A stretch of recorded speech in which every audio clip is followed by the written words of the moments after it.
అనగనగా ఒక అందమైన గ్రామం ప్రక్కన ఒక దట్టమైన అడవి ఉంటుంది. ఆ అడవిలో రకరకాలైన జంతువులు అలాగే పక్షులు నివసిస్తూ ఉంటాయి. ఆ అడవిలో ఎవరికి తెలియని ఒక ఖజానా ఉంటుంది. అది ఆ అడవి నుండి రాత్రి అవ్వగానే రకరకాలైన వింత శబ్దాలు ఆ గ్రామ ప్రజలకు వినిపిస్తుంటాయి. దానితో ఆ గ్రామస్తులందరూ కూడా చాలా భయాందోళనలకు గురవుతారు. ఆ గ్రామంలో మురళి అనే ఒక బాలుడు ఉంటాడు. ఆ ఖజానా గురించి తెలుసుకోవడానికి వారి బామ్మను అడుగుతాడు.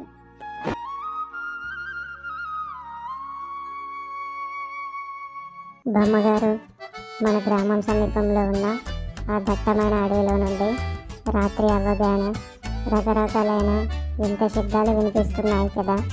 దానితో మన గ్రామస్తులందరూ కూడా చాలా భయపడుతున్నారు. ఇంతకీ ఆ అడవిలో ఏముంది?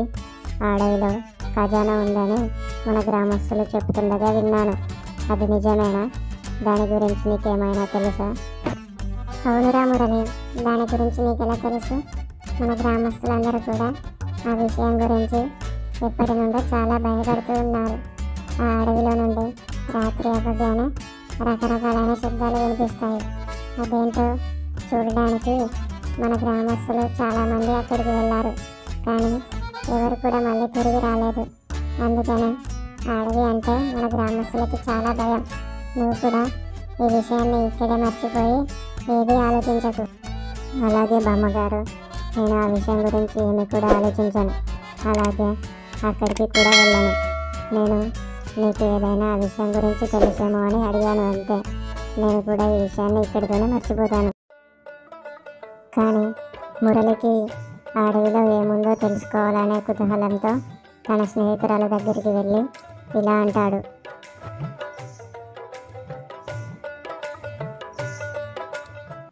జానకి, మన అడవిలో రాత్రి అవ్వగానే వింతైన శబ్దాలు వినిపిస్తున్నాయి. నీకు కూడా వినిపించిందా? మన గ్రామస్తులందరూ కూడా రాత్రి అవ్వగానే ఎవరు బయటకు వెళ్ళకుండా చాలా భయపడుతున్నారు. ఇంతకీ ఆ శబ్దాలు ఎక్కడి నుండి వస్తున్నాయంటావు? నాకు అదేంటో తెలుసుకోవాలని ఉంది. నేను ఆ అడవికి వెళ్ళాలని అనుకుంటున్నాను. నువ్వు నాతో పాటు వస్తావా? ఆ అడవిలో ఏముందో తెలుసుకుందాం. అలాగే చాలా గుప్త నిధులు ఉన్నాయని అంటున్నారు కదా, అదేంటో చూసి వద్దాం. వస్తావా? ఆ విషయం గురించి ఆలోచిస్తేనే మన గ్రామస్తులందరూ చాలా భయపడుతున్నారు. నువ్వు ఇంకా అక్కడికి వెళ్దామంటున్నావు, అది చాలా ప్రమాదకరం.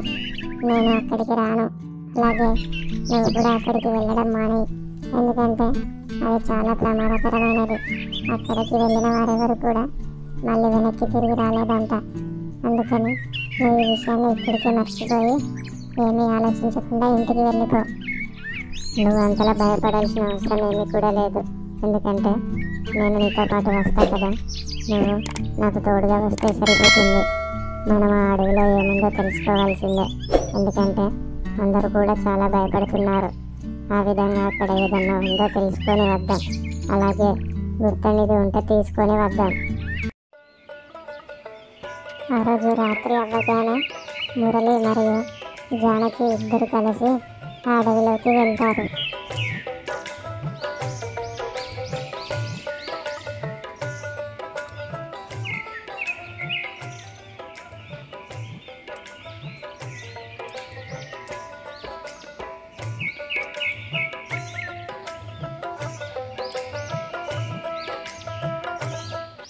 మురళి, అది చూసావా?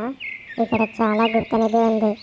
మన పెద్దవారు చెప్పిన విధంగానే ఇక్కడ చాలా గుప్తనిధి ఉంది. కానీ ఒక విషయం ఏంటంటే, వారు చెప్పిన విధంగా ఇక్కడ ఏమీ భయంకరంగా లేదు. అలాగే ఇక్కడ ఏ శబ్దం రావట్లేదు. మనం ఈ ఖజానాను తీసుకొని ఇంటికి వెళ్దామా? ఏమంటావు? దీనిని తీసుకొని వెళ్దాం కదా. అలాగే తీసుకొని వెళ్దాం జానకి. నేను చెప్పిన కదా, ఇక్కడ అటువంటిది ఏది ఉండదని. మీరే అనవసరంగా భయపడ్డారు. మన గ్రామస్తులు మాత్రం ఇప్పటికీ ఇంట్లో నుండి ఎవరు బయటకు వెళ్ళటం లేదు. మనం ఈ ఖజానాని తీసుకెళ్ళి మన గ్రామానికి కావాల్సిన ఏర్పాట్లు చేద్దాం. మన గ్రామంలో నీటి సమస్య ఎక్కువ ఉంది కదా, తీసుకొని వెళ్దాం పదా. అప్పుడు జానకి మరియు మురళి ఇద్దరు కూడా ఆ ఖజానాని బ్యాగ్లో వేసుకొని ఇంటికి వెళ్తూ ఉంటారు.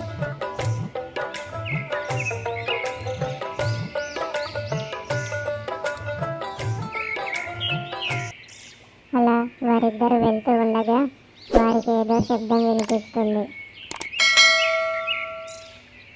అయినా కూడా వారికి ఏం కనిపించకపోవడంతో మళ్ళీ ముందుకు వెళ్తారు.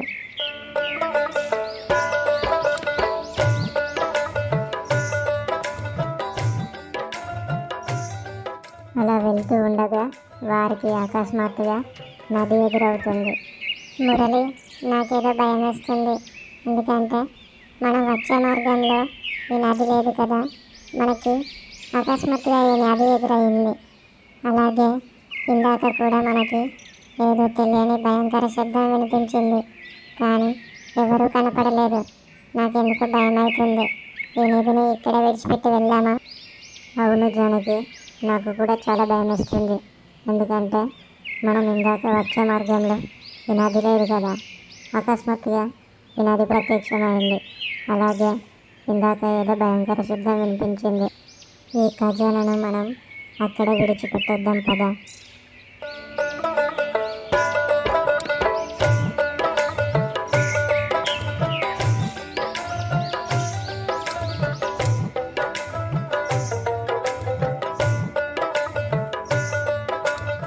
అలా వారిద్దరు కూడా ఆ గుప్త నిధిని మళ్ళీ అక్కడే వదిలేసి వారి యొక్క గ్రామానికి తిరిగి వెళ్తారు.